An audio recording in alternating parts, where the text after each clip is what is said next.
मेरे प्यार में तो नमस्कार। आज हम पढ़ रहे हैं input and carbon distillation column part 3।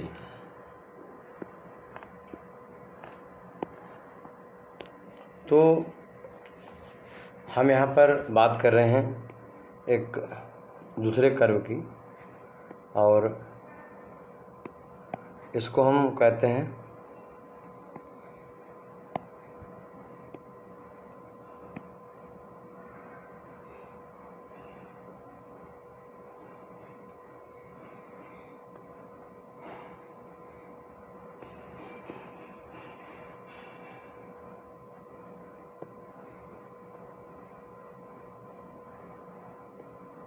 एक कर्व है जो ग्राफ है, और सेम हम इसको कर्व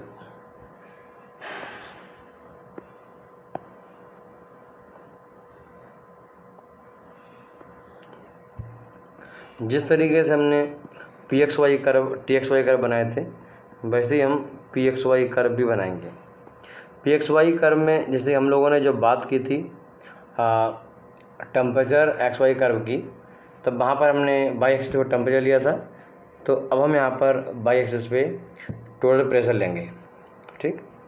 और जो x एक्सिस है उस पर x और y को हम लेंगे, यानी पहले हम p, x और दूसरी बार p, y इनका हम कर्व बनाएंगे। जैसे वहाँ पर हमने t, x और t, y के बनाए थे, ठीक। हम लोगों ने देखा था कि जो y एक्सिस है यहाँ पर दो पॉइंट मुझे मिले थे।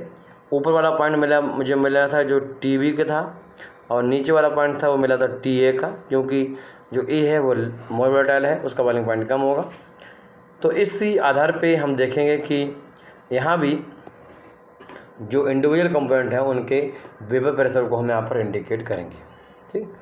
तो अगर इस पे देखते थे हम TB मिलता था, यानी इस एक्सिस पे हम लेस वोलेटाइल के बारे में जिक्र करते हैं।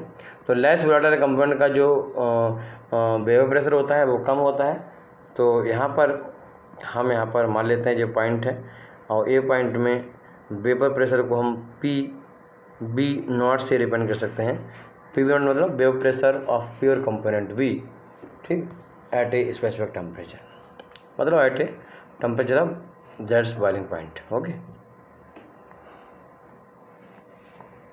नहीं बॉइलिंग पॉइंट पे तो 180 हो जाएगा। यहाँ पर हम बात करें किसी भी कंडीशन पर, यहाँ पर वेपर प्रेशर मुझे मिल जाएगा, और इसका ऊपर जो है वेपर प्रेशर मुझे यहाँ पर मिलेगा, ठीक, इस तरह मिल जाएगा। ऊपर हमने देखा था कि t, y कर्व था, तो यहाँ पर t, हमें x कर्व मिलेगा, मतलब p, x कर्व मिलेगा। एक p, x कर्व है, और नीचे वाला p, y कर्व मुझे यहाँ पर मिलेगा। समझ गए? वहाँ पर ऊपर वेपर था, यहाँ पर ऊपर लिक्विड होगा, जस्ट उल्टा, और नीचे क्या होगा? नीचे वेपर होगा। हम डिफरेंट जो टाई लाइन्स हैं वो यहाँ भी बना सकते हैं।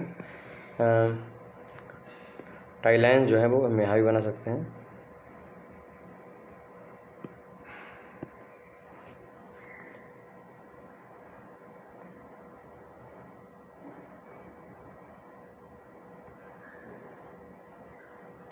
टाई लाइन आपस में पैरेलल होनी चाहिए, क्योंकि ये सभी एक्स एक्सिस के पैरेलल बनाई गई हैं, ठीक। इस तरीके से टाई लाइन बन गई हैं।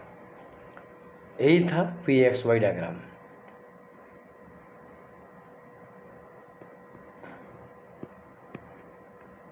तो ये जो पार्शियल प्रेशर लिया हमने, मतलब वेपर प्रेशर लिया है जो किसी सेम टेम्परेचर पर लिया है, किसी भी सेम टेम्परेचर हो सकता है। इस सेम टेम्परेचर पर पार्शियल प्रेशर जो वेपर प्रेशर A का है यहाँ पर लिया है, और B का यहाँ पर लिया है।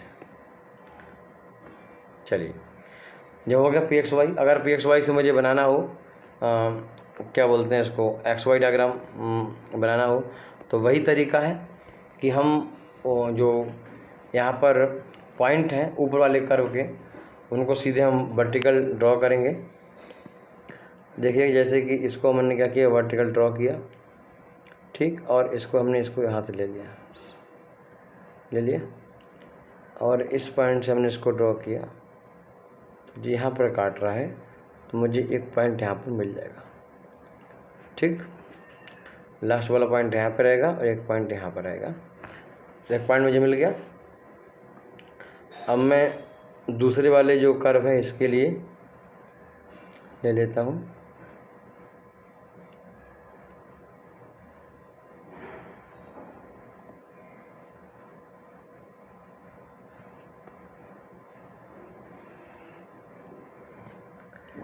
और तीसरी जो हमारी लाइन है उसके लिए हम यहाँ पर ले लेते हैं।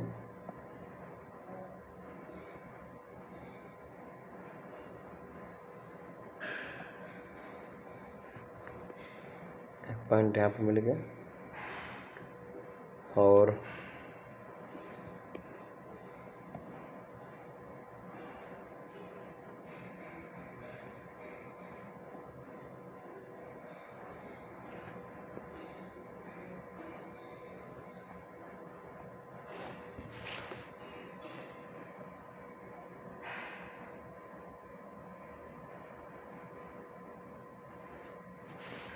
तो हमने सारे पॉइंट को मिला दिया तो मुझे बन गया equilibrium curve. This is a equilibrium curve.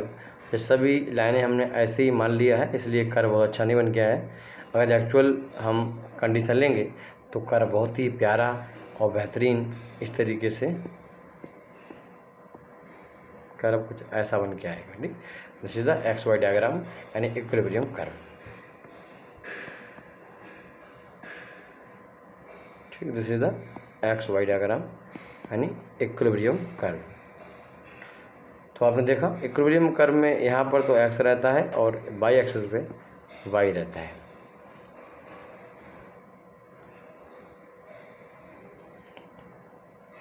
हम देखेंगे कि प्रेशर का टी एक्स वाई डायग्राम पर और एक्स वाई डायग्राम में क्या फ़र्क पड़ता है हमें देखें। उससे पहले हम एक एंथैल्पी डायग्राम है उसको भी देख लेते हैं। जिस तरीके से टी एक्स वाई डायग्राम था, पी एक्स वाई था, वैसे ही एंथैल्पी और एक्स वाई डायग्राम भी होता है।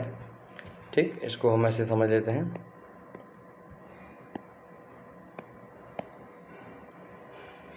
ये हो गया। ठीक, जो अपना टी एक्स वाई डायग्राम है, जो T X Y H X Y diagram है, उससे भी इक्विलिब्रियम कर्व हम बना सकते हैं। ठीक, तो हम उससे ही बना सकते हैं, कोई इसमें इतनी बड़ी दिक्कत वाली बात नहीं है। तो हम जो यहाँ पर जो एंथैल्पी लेते हैं, वो टोटल एंथैल्पी लेते हैं हम,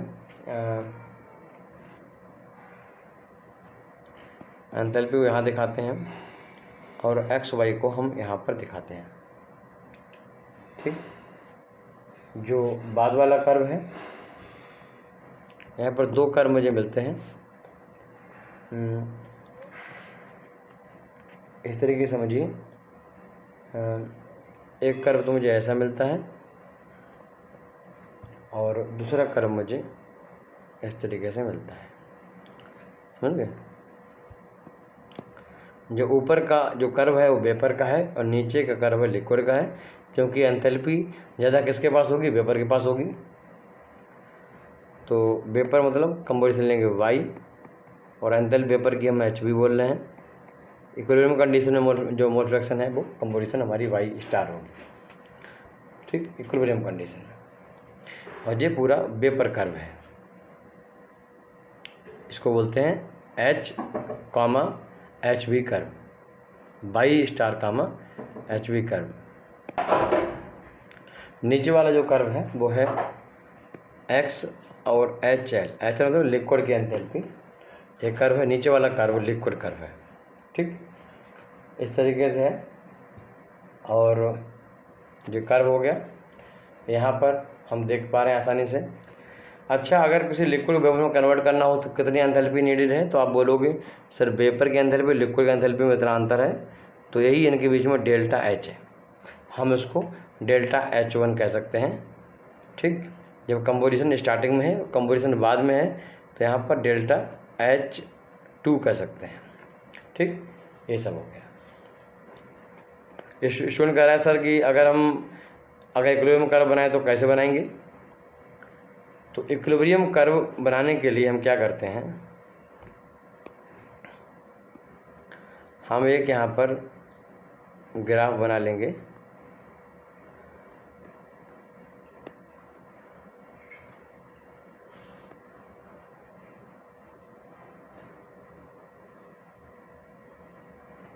ठीक, इस तरह ग्राफ बना लेंगे और हम यहाँ भी टाई लाइन बनाएंगे, हम यहाँ भी टाई लाइन बनाएंगे और टाई लाइनें कुछ इस तरीके से इसमें आएंगी।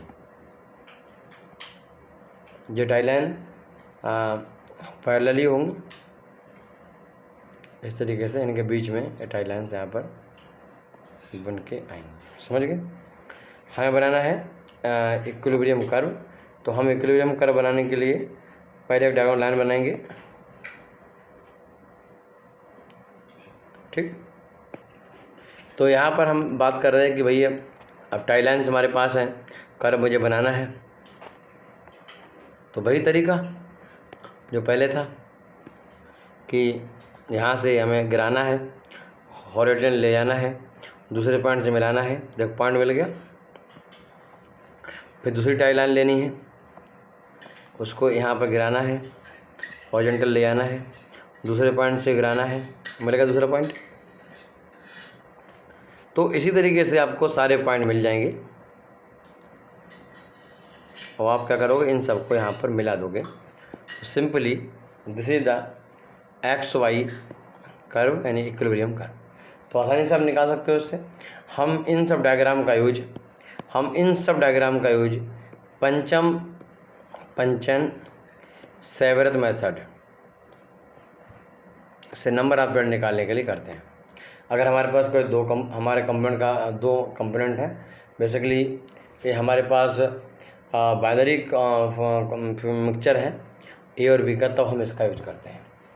तो ये था मेथड, आपने सीखा कि भैया किस तरीके से करते हैं। अच्छा, इसमें भी हम एक काम कर सकते हैं। जैसे आपने बोला कि ये टाई लाइन है और इस पॉइंट पे मिक्सचर ले लिया हमने दो कंपोनेंट का, ये यहाँ पर ले लिया। ठीक, नीचे लिक्विड है, ऊपर वेपर है। तो मुझे निकालना कि लिक्विड वेपर का जो फ्रैक्शन है, mole of liquid mole of vapour, जैसे हमने L/F किया था पहले या D/F किया था, तो कितना होगा।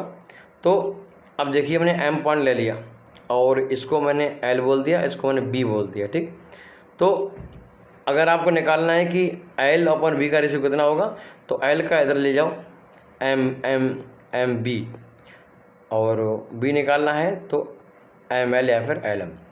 तो इस तरीके से ये दोनों जो लेंथ है ना, लेंथ, इन दोनों लेंथों का रेशियो ही L और B के रेशियो होगा। जैसे वहाँ पर था जो लेंथ है उनका रेशियो, डायरेक्टली रेशियो ये होता है। तो फिलहाल आपने देखा कि कितने ऐसे कर्व हैं जो हम यूज़ करते हैं अपनी स्टडी दौरान। नेक्स्ट लेक्चर में हम बात करने वाले हैं फ्लो पैटर्न ऑन प्लेट।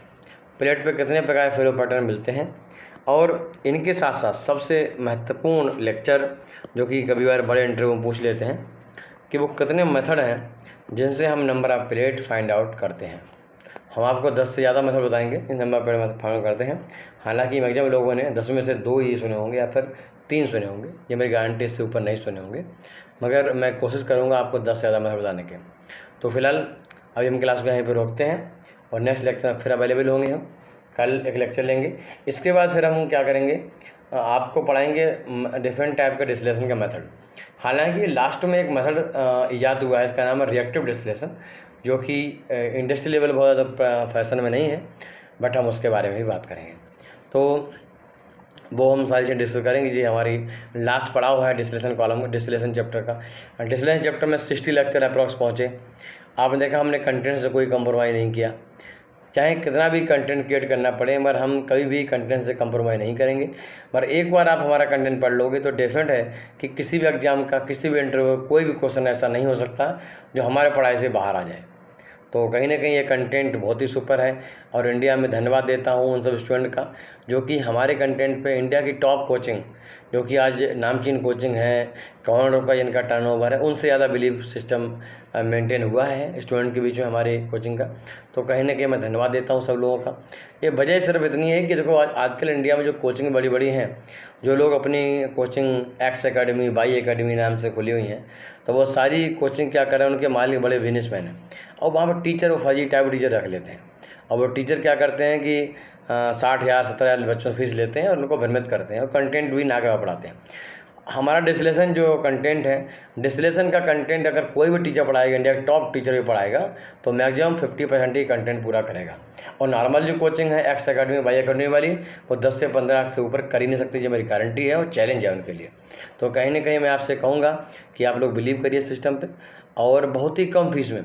जहाँ पर एक सब्जेक्ट की हम एवरेज कॉस्ट बोलें तो वो लोग 15 से 16 हज़ार रुपये लेते हैं, 10 हज़ार लेते हैं, 12 हज़ार लेते हैं, पर हमारे यहाँ 6 से लेकर 800 रुपये है।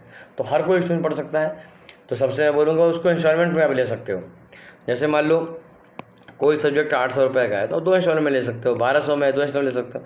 तो हर किसी के लिए ईजी टू अप्रोच है। और हम 10 से 12 जो है डिफरेंट IIT के जो सिलेबस हैं उनसे, और जो डिफरेंट टेक्स्ट बुक हैं इंटरनेशनल वाइज, उनसे हम पढ़ के आपको पढ़ाते हैं। तो मेरा प्रयास है कि अच्छा कंटेंट आपको देना, और आप लोग भरोसा करिए और सबको बताइए कि क्लास को ज्वाइन करें। हम अपने एप्लीकेशन कैम्पा ग्रुप पे आपको पढ़ाते हैं। यूट्यूब पे 1-2 क्लासें हमारी आती हैं जो कि जिससे आपको आइडिया लगे हम कैसा पढ़ाते हैं क्या है। ठीक है, तो आप ज्वाइन करिए। नमस्कार।